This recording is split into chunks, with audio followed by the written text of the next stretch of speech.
No vídeo anterior começamos a estudar a profecia das 7 igrejas.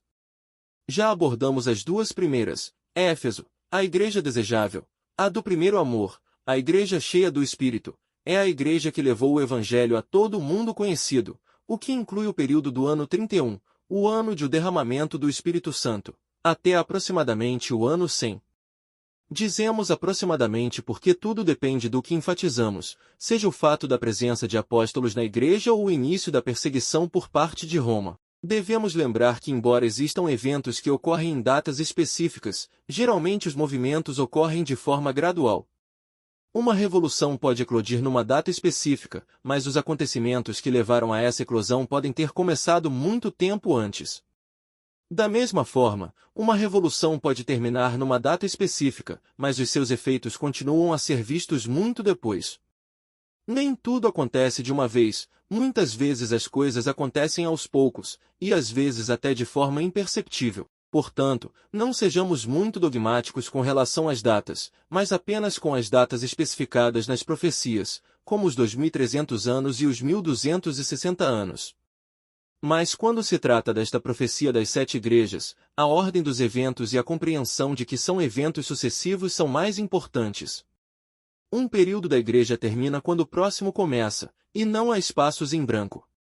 Toda a história do cristianismo, desde o ano 31 até o fim do mundo, está incluída nesta profecia. Podemos até aceitar que as igrejas partilhem um período de transição. Por exemplo, podemos dizer que Éfeso abrange do ano 31 ao ano 100, e que Esmirna abrange do ano 64 ao ano 313, e que ambas as igrejas partilham um período de transição, que vai do ano 64 ao ano 100. Essa igreja do primeiro amor, que no ano 70 havia levado o Evangelho a todo o mundo conhecido, no ano 96 esse primeiro amor havia se perdido, esse espírito missionário havia sido perdido. Aparentemente, tornou-se uma igreja mais focada em manter a pureza do Evangelho do que em evangelizar. E é necessário manter a pureza do Evangelho. Mas uma luz não deve ser acesa e colocada debaixo de uma tigela, mas sim no candelabro para iluminar toda a casa.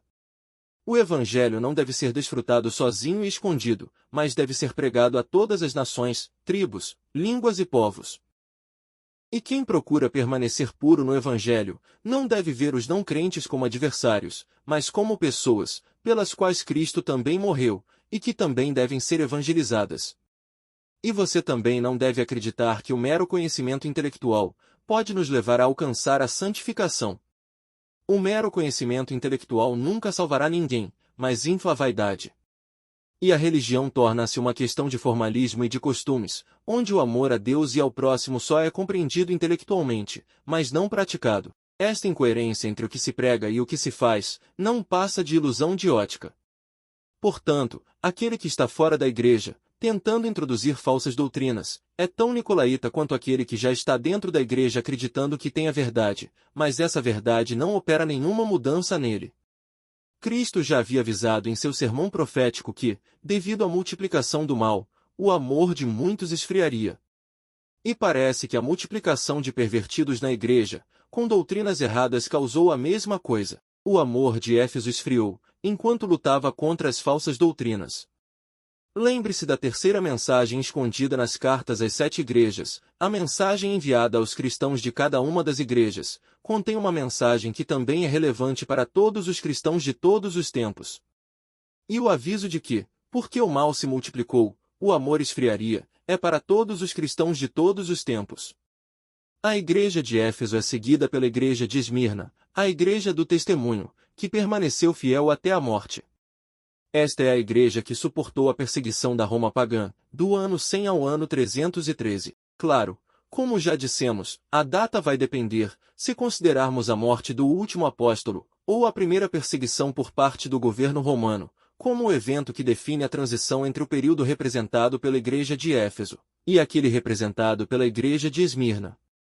Essa perseguição começou com Nero, que após matar o apóstolo Paulo, culpou os cristãos pelo incêndio ocorrido em Roma. A partir daí a perseguição continuou, algumas vezes mais forte que outras, até que finalmente o imperador Diocleciano iniciou a pior perseguição que os cristãos sofreram por parte da Roma pagã.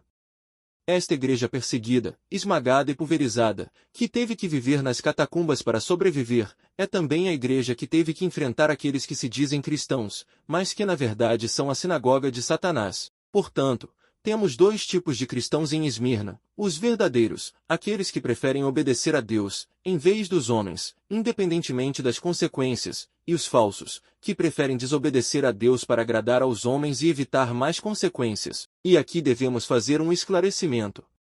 Todas as 7 igrejas sofrerão perseguições, algumas mais, outras menos. Basta ler Atos dos Apóstolos para ver que a igreja de Éfeso também sofre perseguições. Da mesma forma, as falsas doutrinas sempre foram uma ameaça para a igreja. Sim, em Esmirna haviam alguns que se diziam cristãos, mas na realidade eram a igreja de Satanás. Em Éfeso havia nicolaítas, e havia alguns que se diziam apóstolos e não o eram. Neste terceiro vídeo sobre o livro de Apocalipse abordaremos as igrejas de Pérgamo e Tiatira, onde continuaremos a ver perseguições e falsas doutrinas.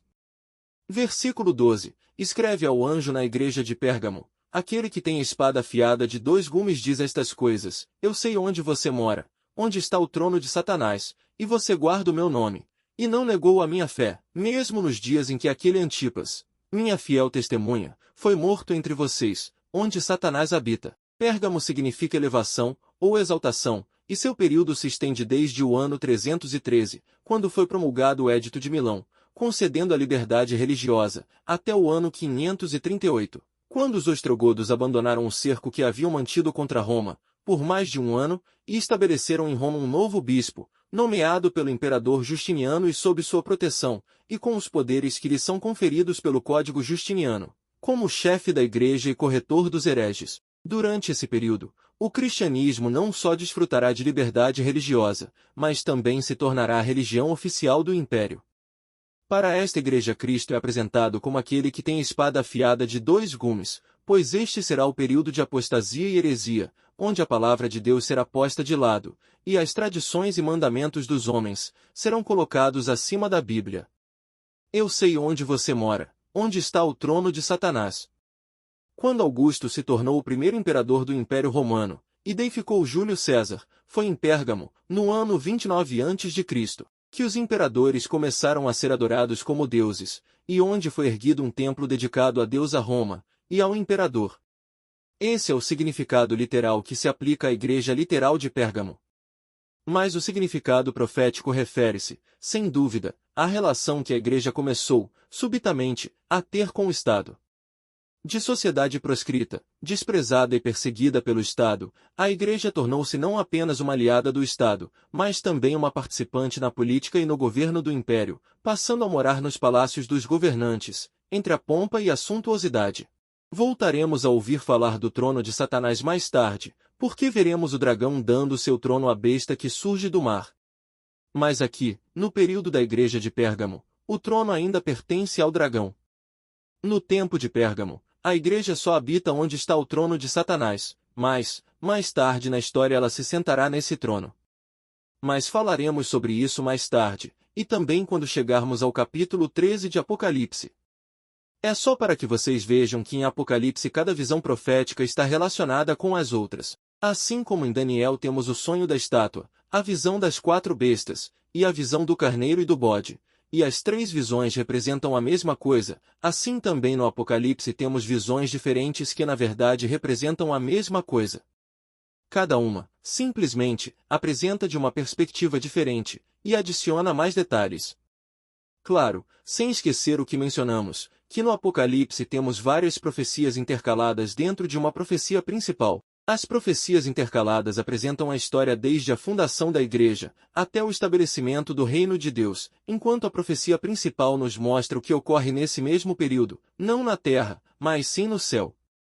E vocês retiveram o meu nome, e não negaram minha fé, mesmo nos dias em que Antipas, minha fiel testemunha, foi morto entre vocês, onde Satanás habita.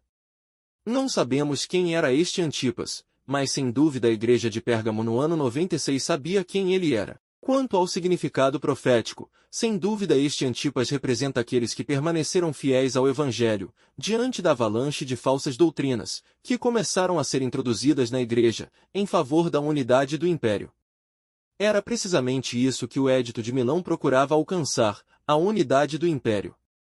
Permitir o cristianismo, que apesar das perseguições não parava de crescer, foi o primeiro passo.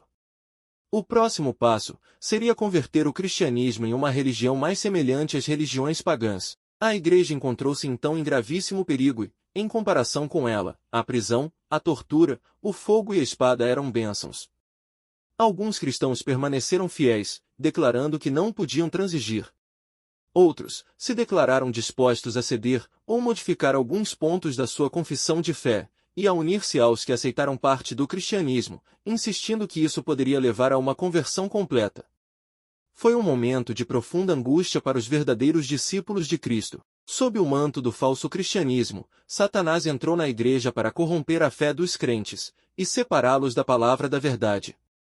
A perseguição à igreja manteve-a relativamente pura durante os primeiros 300 anos, mas agora que o cristianismo era livre, muitos começaram a aderir por vários motivos, mas não porque se tivessem convertido e arrependido. À medida que a balança oscilava, e a dos centros mais importantes do cristianismo, como Roma e Constantinopla, os cristãos dispostos a comprometer-se com o paganismo aumentaram e controlavam a igreja. Aqueles que se recusaram a comprometer-se com o paganismo foram postos de lado, alguns sofrendo o mesmo destino de Antipas. Versículo 14. Mas tenho algumas coisas contra você, porque você tem aí aqueles que têm a doutrina de Balaão, que ensinou Balaque a colocar pedra de tropeço diante dos filhos de Israel, para comerem coisas sacrificadas aos ídolos e para cometer fornicação. Balaão foi um profeta que amava mais o dinheiro do que a Deus. Balaque, rei de Moabe, mandou chamá-lo para amaldiçoar Israel, mas Deus lhe disse para não ir. Quando Balaque mandou buscá-lo pela segunda vez, oferecendo-lhe mais dinheiro, ele foi pedir a Deus, para ver se desta vez o deixaria ir e amaldiçoaria Israel, como se em Deus houvesse mudança, ou sombra de aparência. 3 vezes procurou Balaão maldizer Israel, tentando mudar a opinião de Deus com sacrifícios e ofertas. Mas Deus, que é o mesmo ontem, hoje e sempre, transformou maldições em bênçãos. Mas, mesmo que Deus não tenha permitido que ele amaldiçoasse Israel, Balaão, querendo ganhar riqueza, e em óbvia oposição à vontade de Deus, elaborou um plano para Israel amaldiçoar a si mesmo. O plano consistia em infiltrar mulheres midianitas em Israel, para tentar os homens a participarem nos sacrifícios e orgias, típicos dos cultos idólatras. Da mesma forma, o que 300 anos de perseguição não conseguiram fazer, a infiltração de falsos irmãos na igreja fez. Estes falsos irmãos, que como Balaão cobiçavam riqueza, posição social e poder, estavam dispostos a introduzir práticas pagãs no cristianismo. Versículo 15. Assim também, tem aqueles que têm a doutrina dos nicolaítas, que eu odeio. A igreja de Éfeso resistiu à doutrina dos nicolaítas, mas agora, no período da igreja de Pérgamo, a doutrina dos nicolaítas está dentro da igreja. Novamente podemos identificar 2 grupos dentro da igreja. Há um grupo que mantém o nome de Cristo e não negou a fé, e há outro grupo que tem a doutrina de Balaão, e a doutrina dos nicolaítas. A maioria dos cristãos finalmente concordou em arriar a sua bandeira, e a união do cristianismo com o paganismo foi realizada. Embora os idólatras professassem ter se convertido e se unido à igreja, eles continuaram apegados à sua idolatria, e apenas mudaram os objetos de sua adoração por imagens de Jesus, e até de Maria e dos santos. O fermento da idolatria, assim introduzido na igreja, continuou a sua obra fatal. Falsas doutrinas, mitos supersticiosos e cerimônias idólatras foram incorporadas à fé e à adoração cristãs.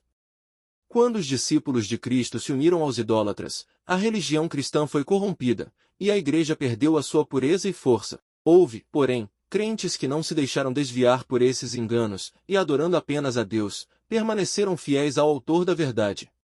Pouco a pouco, primeiro escondido e secretamente, e depois mais abertamente, à medida que ganhava força e domínio sobre os espíritos dos homens, o mistério da iniquidade fez progredir a sua obra enganosa e blasfema. Quase imperceptivelmente, os costumes do paganismo penetraram na igreja cristã. O espírito de adesão e de compromisso foi restringido durante algum tempo, pelas terríveis perseguições sofridas pela igreja, pelo regime do paganismo. Mas tendo cessado a perseguição, E tendo o cristianismo penetrado nos tribunais e palácios, a Igreja deixou de lado a simplicidade e humildade de Cristo e dos seus apóstolos, pela pompa e orgulho dos sacerdotes e governantes pagãos, e substituiu as teorias e tradições dos homens pelas exigências de Deus. A conversão dominante de Constantino, no início do século IV, causou grande regozijo, e o paganismo, disfarçado em mantos de justiça, foi introduzido na Igreja. Desde então, o trabalho de corrupção progrediu rapidamente. O paganismo, que parecia ter sido derrotado, saiu vitorioso. Seu espírito dominou a Igreja.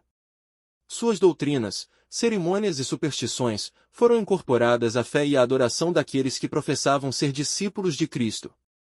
Essa infiltração de falsas doutrinas e superstições dentro do cristianismo é o que deu forma à abominação da desolação, que estudamos em Daniel e que, como previsto em Daniel 12, ficou pronta no ano 508.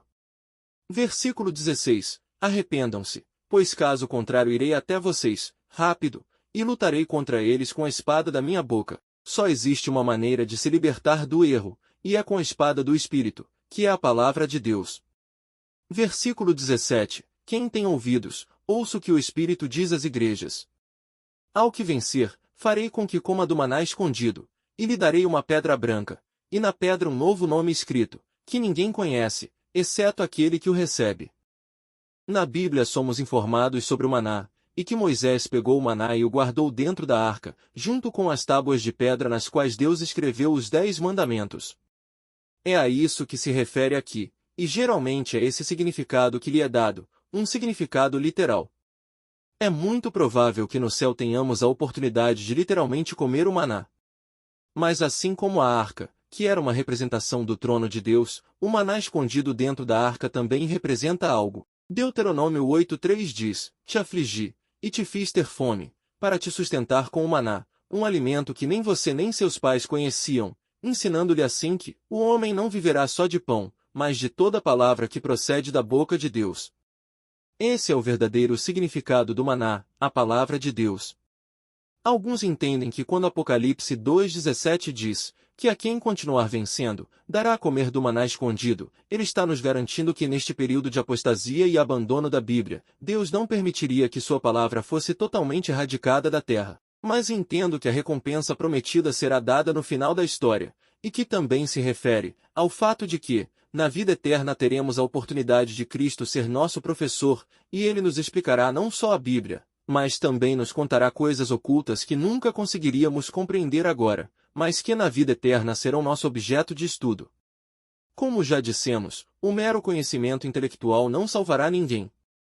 Contudo, haverá muitos salvos que nunca conheceram toda a verdade, porque não é o conhecimento, mas o caráter que realmente importa. Foram fiéis à luz que receberam, e se tivessem recebido mais luz, teriam sido igualmente fiéis.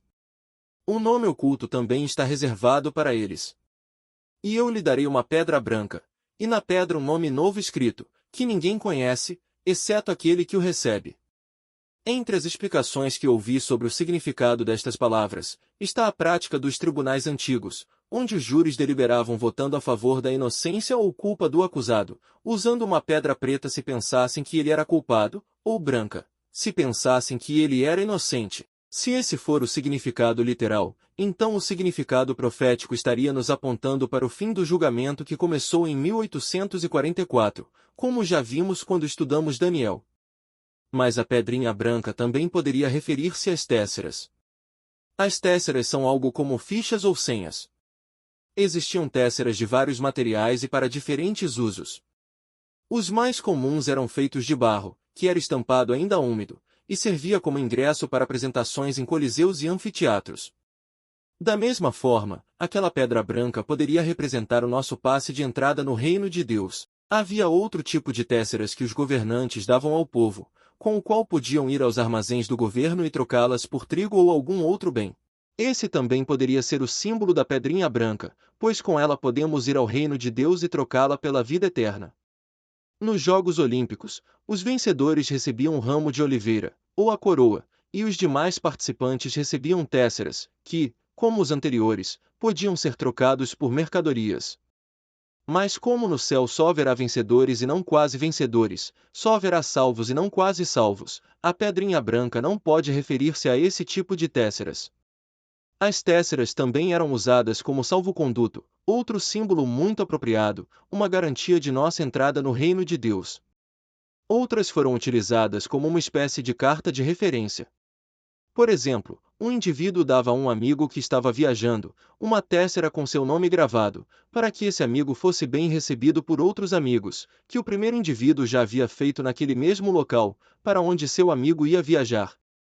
De todos eles, é desse simbolismo que mais gosto, porque não é uma téssera que um estranho nos dá, mas sim um amigo que nos conhece, e nos recomenda para sermos bem recebidos na casa de outro amigo. Aquele primeiro amigo que nos conhece e nos dá a pedrinha é Cristo, e com essa pedrinha iremos para a casa do pai dele, e quando vir o nome escrito nela, o pai nos dirá que todo amigo do meu filho é bem-vindo na minha casa. Essa pedrinha é o nosso passaporte de entrada para o reino da glória de Deus, ela nos garante o bem-vindo ao reino dos céus. Mas embora o significado da pedrinha branca não seja muito claro para nós, o que sabemos é que na Bíblia, os nomes representam o caráter de seus possuidores. Então o que se fala é do caráter transformado, com o qual entraremos no reino de Deus. Esse novo caráter não surgirá do nada, é o resultado da nossa experiência nesta vida, e da obra transformadora que o Espírito Santo realiza em nós todos os dias. É por isso. É por isso que ninguém conhece o nome escrito, mas apenas quem o recebe, porque é o nome da sua experiência pessoal com Cristo. Não partilhamos de forma alguma a ideia de que, como na nova terra não haverá mais choro, isso implica que Deus vai apagar as nossas mentes, para que nunca nos lembremos do sofrimento, ou daqueles entes queridos que infelizmente não foram salvos. Porque se esquecêssemos o passado, o que nos impediria de repeti-lo depois de tanto trabalho, sofrimento e sacrifício, o pecado ressurgiria no universo. A próxima igreja é a igreja de Tiatira. Versículo 18. Escreva ao anjo da igreja de Tiatira. Tiatira significa doce sabor do trabalho, mas não trabalho como em um emprego, mas trabalho no sentido de dificuldades e sofrimentos. Esta é a igreja da ascensão do Anticristo e da grande tribulação. Abrange desde o ano 538 até 1517. O Filho de Deus, que tem os olhos como uma chama de fogo e os pés como do latão fino, diz estas coisas. Os olhos como uma chama de fogo, são os olhos penetrantes e perscrutadores, daquele que observa atentamente o fogo das 7 igrejas, e os pés semelhantes ao latão derretido, são os pés daquele que pisará na montanha das oliveiras, e este se tornará um grande vale onde repousará a nova Jerusalém. Versículo 19. Conheço as tuas obras, e o teu amor, e a fé, e o serviço, e a tua paciência, e que as tuas últimas obras são mais que as primeiras. Mas tenho isso contra ti, porque toleras que aquela mulher Jezabel, que se diz profetiza, engane, e ensine meus servos a se prostituírem, e a comerem coisas oferecidas aos ídolos. A fornicadora Jezabel era esposa de Acabe. Digo fornicação, porque a fornicação fazia parte da adoração a Baal, e não estou falando de fornicação em sentido figurado.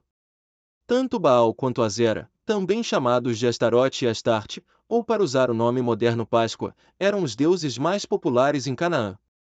Azera era a deusa mãe lua, que dava crescimento às colheitas, assim como era a deusa da fertilidade, símbolo dos ovos de Páscoa e dos coelhinhos. E Baal era o deus pai sol, deus do céu e doador da chuva. E para provar que chovia e que a terra era fértil, as pessoas fornicavam literalmente. Isso fazia parte do culto a Baal. Mas há algo mais a apontar sobre Jezabel, que além de ser a principal promotora do culto aos Baalins em Israel, pois apoiou 450 profetas de Baal e 400 profetas de Azera, também era esposa do rei. Portanto, aqui vemos a mesma união entre igreja e Estado que vimos em Daniel, e Jezabel não só era esposa do rei, mas como rainha ela podia impor a sua vontade, perseguindo e matando qualquer um que se opusesse à sua vontade. Assim, em Tiatira temos a corrupção do Evangelho, a união da Igreja e do Estado, e a perseguição, as mesmas 3 coisas que vimos o Anticristo fazer quando estudamos as profecias de Daniel. Em outras palavras, Jezabel representa o Anticristo. E o Apocalipse nos falará novamente desta mesma fornicária, mas não pelo nome de Jezabel, mas pelo nome da grande Babilônia, a mãe das meretrizes e das fornicações. Cristo disse à igreja de Éfeso que ela não podia tolerar o mal, e que testou aqueles que dizem que eram apóstolos, mas não eram, e os descobriu como mentirosos. E ele lhes disse: vocês também odeiam as obras dos nicolaítas, as quais eu também odeio. Quando chegamos à igreja de Pérgamo, Cristo disse: estão aí aqueles que têm a doutrina de Balaão, que ensinou Balaque a colocar pedra de tropeço diante dos filhos de Israel, a comer coisas sacrificadas aos ídolos e a cometer fornicação. E acrescenta também: aqueles que têm a doutrina dos nicolaítas, que eu odeio. Mas agora ele diz à igreja de Tiatira, que tolera aquela mulher, Jezabel, que se autodenomina profetisa, para enganar e ensinar meus servos a cometerem fornicação e a comerem coisas oferecidas aos ídolos. Assim, no tempo de Éfeso, as falsas doutrinas queriam entrar, mas os cristãos de Éfeso permaneceram vigilantes e não permitiram. Em contraste, na igreja de Pérgamo, as falsas doutrinas conseguem ser introduzidas na igreja sem que os cristãos de Pérgamo percebam. Mas agora na igreja de Tiatira, as falsas doutrinas estão dentro da igreja, são ensinadas e pregadas, e os cristãos de Tiatira estão cientes disso, mas apenas toleram e não fazem nada a respeito. Claro, esta é uma linguagem simbólica. Jezabel é a Igreja Católica, que então contava com o apoio dos estados da Europa para fazer cumprir a sua vontade, enquanto aqueles a quem Cristo disse: eu conheci suas obras, e amor, e fé, e serviço, e sua paciência e que suas obras posteriores são mais do que as primeiras. São aqueles cristãos que, como os valdenses, viviam em lugares inóspitos e distantes da civilização, onde só podiam praticar a sua religião de acordo com o estado das suas consciências, e não de acordo com as imposições de Roma, e que não tinham proteção da parte do Estado. Mas é expresso desta forma, para destacar que no período incluído na igreja da Tiatira, existem dois grupos. Versículo 21. E dei-lhes tempo para se arrependerem da fornicação, e eles não se arrependeram. Esse tempo já conhecemos, que é o tempo, tempos, e metade do um tempo, que durou o domínio do Anticristo. Durante esse tempo, muitos se levantaram para apontar seus pecados, mas ela simplesmente os eliminou e continuou pecando. Mas houve alguém que ele não conseguiu eliminar, que foi John Wycliffe, e não foi porque a Igreja Católica não tivesse vontade, mas porque desta vez o Estado não estava disposto a fazer a vontade da Igreja. Assim, Wycliffe, embora pregasse não apenas contra o abuso de poder por parte da Igreja, mas contra a própria autoridade que a Igreja e o Papado afirmavam ter, conseguiu morrer de velhice e não ser queimado amarrado a uma estaca como muitos milhares antes. Ele disse que o povo deveria ter livre acesso à Bíblia, por isso traduziu a Vulgata para o idioma inglês. Até então, os únicos centros de governo papal que possuíam a Bíblia na sua própria língua eram os valdenses. Wycliffe também criticou o luxo e a pompa em que viviam os ministros do clero, e criticou as ordens monásticas, cujos membros ele acusou de serem parasitas preguiçosos que dedicavam suas vidas à indulgência de seus vícios, enquanto eram apoiados pelos mais pobres e carregados de trabalho na sociedade. Ele também pregou contra a veneração de imagens e o culto aos santos, e contra a doutrina da transubstanciação e outras superstições. Por muito menos do que isso, milhões de pessoas foram queimadas até a morte na fogueira, mas Wycliffe sobreviveu e morreu de velhice. Mais tarde, quando a Igreja recuperou o controle sobre as consciências dos governantes ingleses, os restos mortais de Wycliffe foram exumados, queimados e jogados num riacho. O que os papistas não sabiam era que, tal como aquelas cinzas corriam pelo rio até o oceano, os escritos de Wycliffe também se espalhavam para além da Inglaterra. Versículo 22. Eis aqui que a lanço em cama, e aos que adulteram com ela. É uma tribulação muito grande, se eles não se arrependerem das suas obras. Aqui não estamos falando de um castigo, nem no futuro, a frase eis que indica que estamos falando de algo que está no presente. Como dissemos, mais tarde a igreja apóstata nos será apresentada como uma grande prostituta, que fornica com os reis da terra. É para eles e para Jezabel este castigo. E não quero me precipitar muito, mas como já dissemos, a igreja de Pérgamo morava onde estava o trono de Satanás, mas Jezabel é rainha, ela não mora onde está o trono de Satanás, ela está sentada no trono, pois, ela é rainha. Como dissemos, no período abrangido por Tiatira existem duas igrejas, a de Cristo, aquela cujas obras amor, fé, serviço e paciência Cristo conhece, a que cujas obras posteriores são maiores do que as primeiras, é Jezabel que engana e ensina a fornicar, e comer sacrificados aos ídolos. Jezabel é a igreja apóstata que depende do Estado. A igreja de Cristo é a igreja perseguida por Jezabel, assim como a Jezabel literal perseguiu e matou os profetas de Deus. Versículo 23. E matarei seus filhos com a peste, e todas as igrejas saberão que sou eu quem esquadrinha os lombos e os corações, e darei a cada um de vocês segundo as suas obras. A maioria das versões diz que matarei seus filhos com a morte e outras dizem com peste ou pestilência. Poderíamos entender isto como uma referência ao fim da história deste mundo, quando Cristo dará a cada pessoa o pagamento final, de acordo com as suas obras. Mas a história nos mostra claramente que este pagamento com morte, praga ou pestilência, não é algo reservado para o fim do mundo, mas sim o período abrangido pela igreja de Tiatira, começou com pestilência e morte e terminou com pestilência e morte. O período de Tiatira começa no 538, quando os ostrogodos abandonaram o cerco de Roma. Um novo bispo nomeado pelo imperador Justiniano permaneceu como autoridade máxima na antiga capital do império, em 538. Esperamos falar novamente com mais detalhes em vídeos futuros, ou você pode rever os vídeos sobre Daniel capítulo 9, onde já falamos detalhadamente sobre a importância do ano 538. O que nos preocupa agora é que o período de Tiatira começa em 538, e cerca de 3 anos depois, em 541, eclodiu o que é conhecido como a peste de Justiniano. O período de Tiatira terminou no ano 517, e entre 347 e 351, ocorreu o pior surto da única praga da história, que foi chamada de peste negra. Já falamos sobre esses surtos de peste no vídeo de Mateus 24. Mas antes de eclodir esse surto de peste, a Europa sofreu a Grande Fome, de 315 a 317, em que morreram milhões de pessoas. Estima-se que entre 10 a 25% da população morreu, e como aconteceu durante o cerco de Jerusalém, no ano 70, mães comiam seus filhos. A isto acrescentamos os 40% da população da Europa, que se estima ter morrido devido à peste. Quem são esses filhos? Estes filhos são todos aqueles que aceitam a Igreja de Roma como mãe, e consideram normal e conveniente a união entre Igreja e Estado, sejam eles membros do clero, da nobreza ou plebeus. Mas a peste e a fome são para os filhos de Jezabel, não são o cumprimento das palavras, eis aqui, que eu a lanço na cama, assim como aqueles que creem como ela, em uma tribulação muito grande, se não se arrependerem de seus atos. Esse é outro castigo que tem a ver com a oportunidade que Cristo dá a Jezabel, e o que fazem com ela para se arrepender. Esse castigo de Jezabel e dos que cometeram adultério com ela, foram as 5 cruzadas que o papado organizou com os exércitos de várias das maiores potências militares da Europa, para eliminar os hussitas e que foram derrotadas por um pequeno exército, metade do qual era composto por conterrâneos sem qualquer formação militar, e liderados por um velho cego de um olho. Tudo começou quando um padre da Boêmia, onde hoje é a República Tcheca, chamado John Hus, descobriu a Bíblia. Como a rainha da Inglaterra e protetora de John Wycliffe também era uma princesa da Boêmia, ela garantiu que os escritos de Wycliffe chegassem à Boêmia.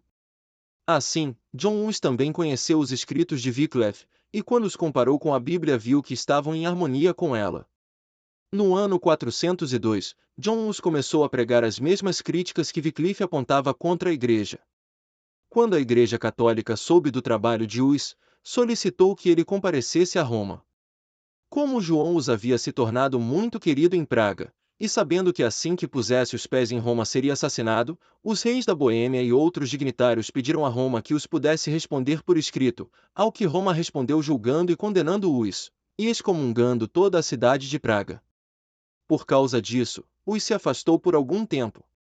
Mas acontece que naquela época havia 3 papas ao mesmo tempo, que se acusavam mutuamente de serem o anticristo, Gregório XII em Roma, Bento III em Avignon e João XXIII em Pisa. Este último começou a organizar um exército com o qual enfrentará Sigismundo, imperador do Sacro Império Romano, que era a favor de Gregório XII. Ele começou a vender indulgências na Boêmia. E assim, um século antes de Lutero, John Hus pregou contra a venda de indulgências. Em 1414, para pôr ordem nesta linhagem de papas e atender a outros assuntos religiosos, o Papa João XXIII, a pedido do imperador Sigismundo, convocou o Concílio de Constança. João XXIII já previa que ele não se sairia muito bem naquele concílio, mas como foi ele quem o convocou, se apresentou, enquanto os dois papas não apareceram, em vez disso, apenas enviaram delegados. João os apresentou-se com um salvo-conduto do imperador, mas os bispos logo convenceram o imperador a violar o salvo-conduto, e os foi preso. Os 3 papas foram depostos e um novo papa foi nomeado, enquanto João os foi condenado a ser queimado na fogueira, em 6 de julho de 1415. Quando isto se tornou conhecido na Boêmia, o país ficou escandalizado e não houve forma de apaziguar o descontentamento do povo. Em 1419, enquanto um grupo de manifestantes marchava pelas ruas de Praga, alguém atirou uma pedra de um edifício governamental, fazendo com que os manifestantes invadissem o edifício e atirassem pela janela os representantes do rei e outros funcionários. Isto é o que é conhecido como a primeira defenestração de Praga. Quando o rei da Boêmia descobriu o que havia acontecido, ficou tão mal que morreu pouco depois. E para piorar a situação, o imperador Sigismundo, um apoiante de Roma, tornou-se rei da Boêmia. No ano 420, o novo Papa Martinho V proclamou uma cruzada contra os hussitas. O novo rei da Boêmia, acompanhado por muitos príncipes alemães e um enorme exército vindo de todas as partes da Europa. Os hussitas enviaram ao rei 4 artigos, que, se acatados, os hussitas prometiam depor as armas, mas os artigos foram rejeitados e os hussitas, que tinham apenas metade do tamanho do exército cruzado, e que eram em sua maioria camponeses e paisanos, sem qualquer experiência militar, esmagou os cruzados. Uma segunda cruzada foi organizada no ano seguinte.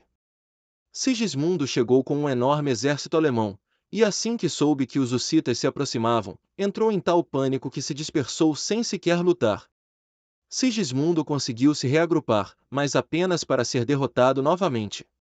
Nesse mesmo ano o Papa organizou uma terceira cruzada, ou melhor, tentou organizar uma terceira cruzada, porque quase todos os que prometeram aderir fugiram no último minuto.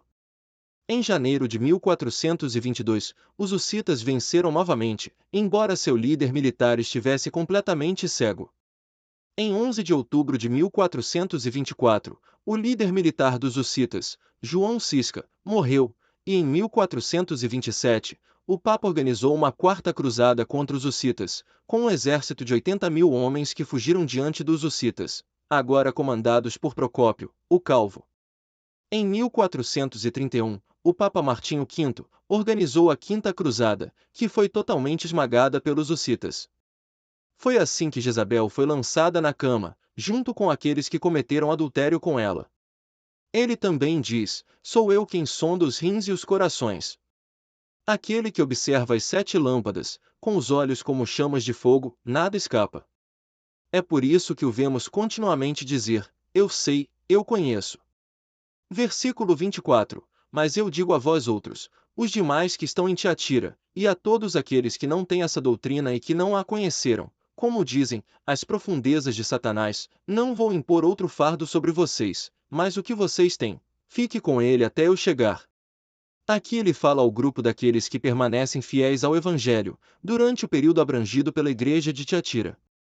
Estes são aqueles que sofreram durante o tempo de angústia, como nunca antes, a perseguição, das cruzadas que o Papa organizou contra eles tentando exterminá-los, e a Inquisição, carregam um fardo mais que suficiente. É por isso que não vou impor-lhe outro fardo com palavras, mas o que você tem, guarde-o até eu voltar. Em outras palavras, aguente até eu chegar. Aqui Cristo faz uma referência clara à sua segunda vinda, mas a igreja de Tiatira dura até os tempos da Reforma Protestante, não até a segunda vinda de Cristo. Quando estudarmos os 7 selos veremos que Tiatira não é a única igreja a sofrer perseguição e que há outros que devem ser mortos. Isto não é novidade, pois já vimos nas profecias de Daniel que o anticristo ressuscitará, pouco antes da segunda vinda de Cristo. E como dissemos no início deste vídeo, as perseguições e as falsas doutrinas estão sempre presentes na história da igreja. Como mencionamos nos vídeos anteriores, as cartas da Igreja propriamente ditas abrangem a história do cristianismo durante a graça, desde a fundação da Igreja até a segunda vinda de Cristo. Mas também repetimos muitas vezes que todas as profecias apocalípticas começam a ser cumpridas no exato momento em que são dadas, e a partir daí, estendem-se por milhares de anos no futuro, até o estabelecimento do reino de Deus. Mas você não verá nenhuma igreja que represente aquele tempo após a segunda vinda de Cristo, quando o reino de Deus for estabelecido. Esse período do estabelecimento do reino de Deus, após a segunda vinda de Cristo, está representado nas recompensas prometidas aos vencedores de cada uma das 7 igrejas. Versículo 26. A quem continuar a vencer, e guardar até o fim as minhas obras, eu lhe darei autoridade sobre as nações, e ele as regerá com vara de ferro, e serão quebradas como vasos de oleiro, assim como também recebi do meu Pai. Não é que a igreja de Tiatira dure até o fim deste mundo, mas que as recompensas prometidas a todas as 7 igrejas serão concedidas na segunda vinda de Cristo. Este versículo 26 está citando o Salmo 2, versículo 9. Este salmo fala da batalha de Armagedon e do pagamento final aos pecadores. Detalharemos um pouco mais sobre isso quando começarmos a estudar os selos, mas, ainda mais quando estudarmos os capítulos finais do Apocalipse. Por enquanto nos limitaremos a dizer que é Cristo quem realmente recebe poder sobre todas as nações, e quem as governará com vara de ferro. Mas como os redimidos estarão com ele, quando ele realizar todas essas coisas, eles são colocados como participantes do poder que Cristo recebeu de seu Pai. Versículo 28. E eu lhe darei a estrela da manhã. Quem tem ouvidos, ouça o que o Espírito diz às igrejas. Você já sabe disso, ou melhor, quem é a estrela da manhã? Vimos isso no primeiro vídeo sobre o Apocalipse. Estamos falando de santificação, da obra que o Espírito Santo faz em nosso ser, restaurando em nós a imagem de Deus. Ora, o processo de santificação é algo que dura a vida toda, e que Cristo culminará na sua segunda vinda, quando este mortal for revestido da imortalidade. Chegaremos a esse ponto neste vídeo. No próximo vídeo estudaremos as igrejas de Sardes e Filadélfia. Até o próximo vídeo. Que Deus te abençoe. Se acaba el tiempo, me da miedo, pues todo